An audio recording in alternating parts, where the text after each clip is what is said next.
परम सत्कार योग गुरु प्यारी सात संगत जी राधा स्वामी जी। संगत जी, हाल ही में हुए सिकंदरपुर सत्संग में सत्संग फरमाने और संगत के सवालों के जवाब देने के लिए जब बाबा जी सिकंदरपुर आ रहे थे तो जो कुछ रास्ते में हुआ वो आप सभी से साझा करने जा रही हूँ। साखी को बहुत ध्यान से सुनने की कृपा करें जी। साखी शुरू करने से पहले आपसे विनती है जी, गुरु की महिमा का गुणगान करने वाले इस चैनल को सब्सक्राइब ज़रूर कीजिए। इस चैनल का उद्देश्य ज़्यादा से ज़्यादा लोगों को परमात्मा की भक्ति की ओर ले जाना है जी। हमारे इस कार्य में हमें सहयोग ज़रूर कीजिए।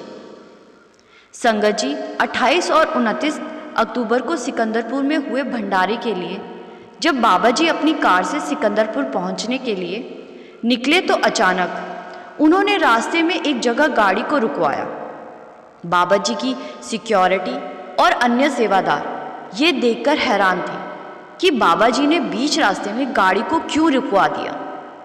बाबा जी के बहुत करीबी सेवादार उनसे पूछने लगे कि बाबा जी, आप जी ने गाड़ी को यहाँ क्यों रुकवाया।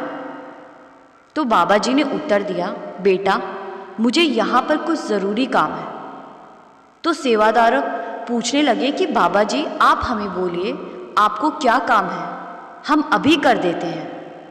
तो बाबा जी बोले, बेटा मैं तुम्हें बता दूंगा लेकिन अभी टाइम नहीं हुआ।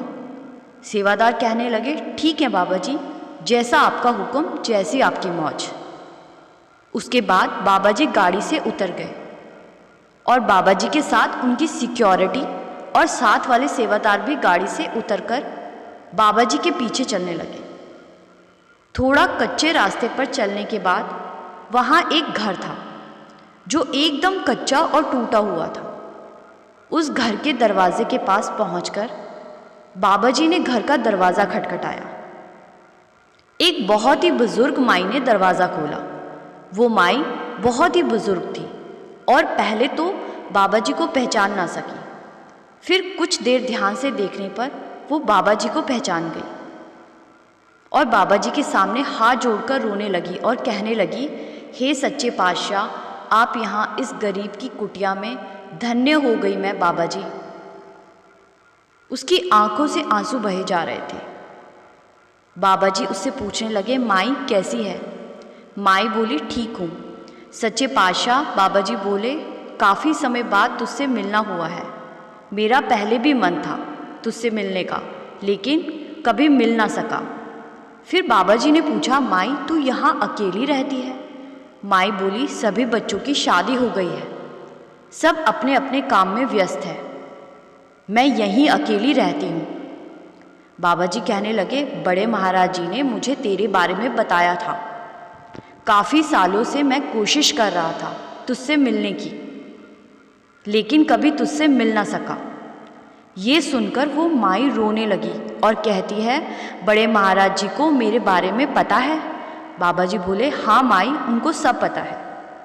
उन्होंने मुझे बताया कि एक माई है, उसने मेरी और मेरे डेरे की बहुत सेवा की है और वो बहुत सिमरन करती है। वो माई ये सब सुनकर रोए जा रही थी। बाबा जी बोले, माई अब तू यहाँ अकेली नहीं रहेगी, तुझे इस टूटे मकान में अकेले रहने की कोई ज़रूरत नहीं है। माई पूछने लगी, बाबा जी मैं यहाँ नहीं रहूँगी तो कहाँ रहूँगी, यही तो मेरा घर है। बाबा जी कहने लगे, माई तू मेरे साथ चल, सिकंदरपुर में तेरे रहने की व्यवस्था कर दी जाएगी। माई कहने लगी, बाबा जी मैं आपके साथ वहाँ नहीं जा सकती। बाबा जी बोले, फिर वही बात, मुझे तुझे देखने आना था लेकिन मैं आ नहीं सका क्योंकि मेरे पास इतना समय नहीं होता, इसीलिए मैं तेरे पास नहीं आ सका। लेकिन मुझे जो सच्चे दिल से याद करता है, मुझे पता होता है उसके पास जाना है। तब वो माई बड़ा रोती है। बाबा जी माई को गले से लगाकर कहते हैं, माई तू भी तो मेरी माँ जैसी है, चल माई तेरा बेटा तुझे लेने आया है। ये बात सुनकर माई बहुत रोती है। माई बोलने लगी, ठीक है बाबा जी, मैं खुद आ जाऊंगी। बाबा जी बोले, तू खुद कैसे आ जाएगी। माई बोली, बाबा जी मेरे कपड़े बड़े गंदे हैं, आपकी इतनी अच्छी गाड़ी है, मेरे कपड़ों से आपकी गाड़ी खराब हो जाएगी। बाबा जी बोले, माई तेरा मन सिमरन कर करके इतना साफ हो गया है, इतना निर्मल हो गया है, और तू कपड़ों की बात कर रही है। तेरे कपड़ों से तो रूहानियत की खुशबू आ रही है। चल माई, मेरे साथ मेरी गाड़ी में बैठ जा। बाबा जी उस माई को अपने साथ गाड़ी में बिठा लेते हैं और जब बाबा जी सिकंदरपुर में आते हैं, वहाँ बाबा जी के स्वागत के लिए सेवादार खड़े होते हैं। तो वहाँ के सेक्रेटरी साहब को बाबा जी बुलाते हैं और कहते हैं, ये मेरी मेहमान हैं और अब से ये यहीं रहेगी, इनके रहने का बंदोबस्त कर दो। तो सेक्रेटरी साहब कहते हैं, बाबा जी आपका हुक्म सर आँखों पर। आज से ये मेरी माँ है और मेरी माँ की तरह मेरे घर पर रहेगी। ये बात सुनकर वो माई रोने लगती है और कहती है, बाबा जी आज इतने सालों के बाद आप मुझसे मिलने आए। बाबा जी बोले, माई तेरे कुछ कर्म बुरे थे, इसीलिए तूने बुरे दिन देखे।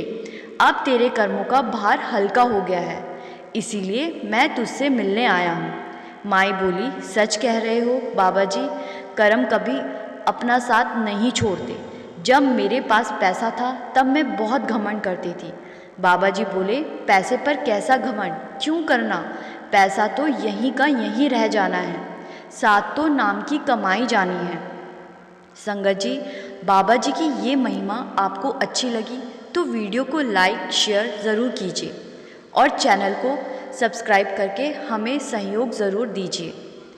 गुरु प्यारी सात संगत जी, राधा स्वामी जी।